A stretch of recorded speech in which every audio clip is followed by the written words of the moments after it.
5월 10일 수요일 민수기 26장 1절에서 51절 말씀을 묵상합니다.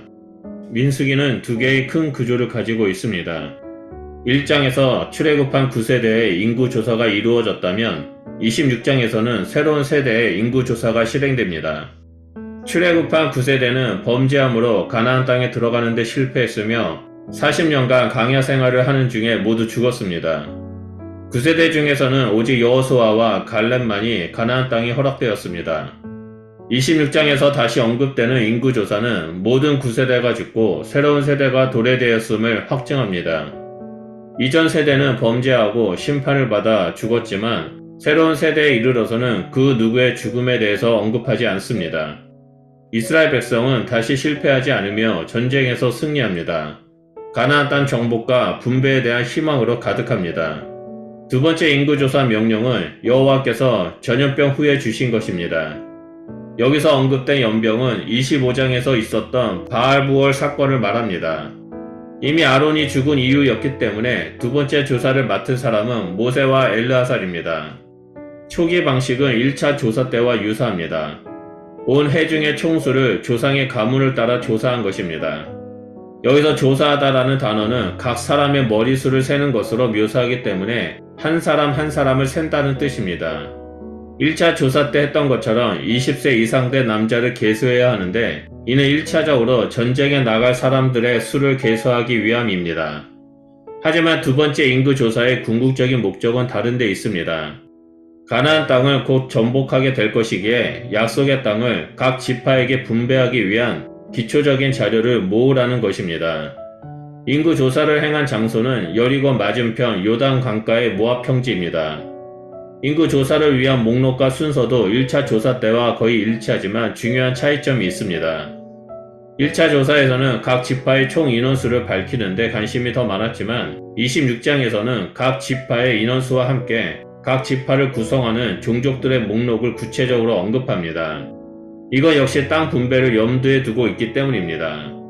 이스라엘의 인구조사 순서는 4개의 단위로 따르는데 이것은 이스라엘의 광야 행진을 위해 구성한 진영 편성과 관련이 있습니다.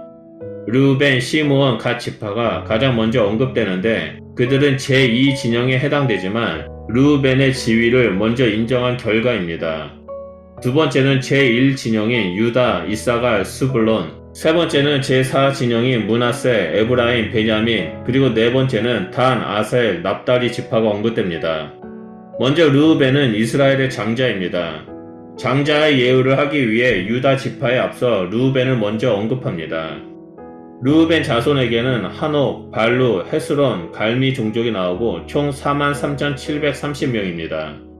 이어서 다단과 아비람에 대해 나오는데 이들은 고라의 반란 사건에 동참했다가 땅이 갈라져서 삼켜진 사람들이었습니다.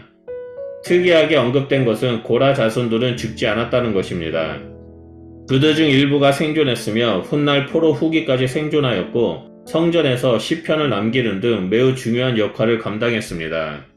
시므온 지파는 느무엘, 야민, 야긴, 세라, 사울 종족이 나왔고 그들의 총 수는 22,200명이었습니다. 각 지파에는 스본, 학기, 수니, 오스니, 에리, 아롯, 그리고 아렐리 종족이 나왔고 총 45,000명이었습니다. 유다 지파에는 셀라, 베라스, 세라 종족이 소개됩니다. 이 중 베레스와 세라는 며느리인 다말에게서 난 자손들입니다. 베레스에게서 난 헤스론과 하물 종족이 추가됩니다. 주목할 것은 종족을 이루지 못했으나 유다의 아들이었던 에르와 오난이 소개된다는 점입니다. 그들은 하나님 앞에서 범죄함으로 죽임을 당했습니다. 유다 지파는 총 76,500명입니다. 이사갈 지파는 돌라, 부하, 야습, 시므온 종족이 있고 그 수는 총 64,300이었으며 스물론 지파에는 세레, 엘론, 야르엘 종족으로 총 65,000명이었습니다. 므낫세 지파는 마길 종족이 있고 마길에게서 길르앗이 나왔습니다. 길르앗에게는 이에셀, 헬렛, 이스리엘, 세겜, 스미다, 헤벨 종족이 소개되며 특이하게 슬로브앗의 딸들의 이름이 소개됩니다. 므낫세 지파는 총 52,700명입니다. 에브라임의 지파에서는 스델라, 베겔, 다한 종족이 나왔고 스델라 자손에게는 에란 종족이 나왔습니다. 에브라임의 지파수는 총 32,500명입니다. 베냐민 지파 자손에게는 벨람, 아스겔, 아힐람, 스부밤, 후밤 종족이 나왔고 벨라의 자손으로 아론, 나아만 종족이 나왔습니다. 베냐민 지파의 수는 총 45,600명이었습니다. 단 지파에는 수압 종족 하나만 언급되며 총 64,400명입니다. 아셀 지파에는 임나, 이스위, 부리아 종족이 나왔고 부리아에게서 헤벨, 말기의 종족이 나왔습니다. 여기서도 아셀의 딸이 언급되며 아셀 지파는 총 53,400명이었습니다. 납달리 지파에는 야셀, 균이, 에셀, 셀렘 종족이 나왔습니다.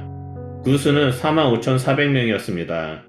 두 번째 인구 조사에서 드러난 이스라엘 백성의 20대 이상의 남성의 총수는 60만 1,730명이었습니다. 강야에서 모두 심판을 받아 죽은 것 같았는데 1차 조사에 비해 1,700명만 감소하므로 거의 변화가 없다는 것이 드러납니다. 이것을 통해 이스라엘의 범죄와 심판에도 불구하고 언약을 이루어가는 하나님의 신실하심을 확인할 수 있습니다. 하나님은 어제나 오늘이나 영원토록 동일하십니다. 늘 신실하신 분으로 우리와 동행하시고 우리에게 말씀하신 언약을 지키시는 분이십니다. 우리가 변함없으신 하나님을 믿고 의지한다면 하나님의 언약의 말씀이 이루어지는 것을 보게 될 것이고 결국엔 우리에게 주신 하나님의 기업, 약속의 땅에 들어가게 될 것입니다. 하나님은 지금도 이 순간에 우리와 함께 하시고 일하고 계십니다. 그러므로 오늘 하루도 우리를 위해 쉬지 않으시고 언약을 성취하시는 하나님과 동행하시길 우리 주 예수 그리스도 이름으로 축원드립니다. 기도하겠습니다. 하나님, 우리를 향한 하나님의 언약의 말씀을 기억합니다. 예수 그리스도로 말미암아 우리를 하나님의 자녀로 삼으시고 또 우리를 의롭다라고 칭하여 주신 하나님, 우리가 이 땅에서 신실하신 하나님을 의지하며 믿음의 길을 걸어갈 때 하나님께서 우리를 향해 말씀하셨던 수많은 언약들이 이루어질 줄 믿습니다. 하나님, 우리가 하루하루 살아갈 때 우리에게 늘 신실하심으로 함께 하셨던 것처럼 우리 역시 하나님 앞에 신실함으로 믿음의 길을 걸어가는 자가 되길 소원하오니 성령 하나님, 우리를 붙잡아 주시고 함께하여 주시옵소서. 그래서 늘 하나님과 동행하며 승리하는 삶을 살아가는 그리스도인이 될 수 있도록 주님 우리와 함께하여 주시옵소서. 감사드리며 예수 그리스도 이름으로 기도드립니다. 아멘.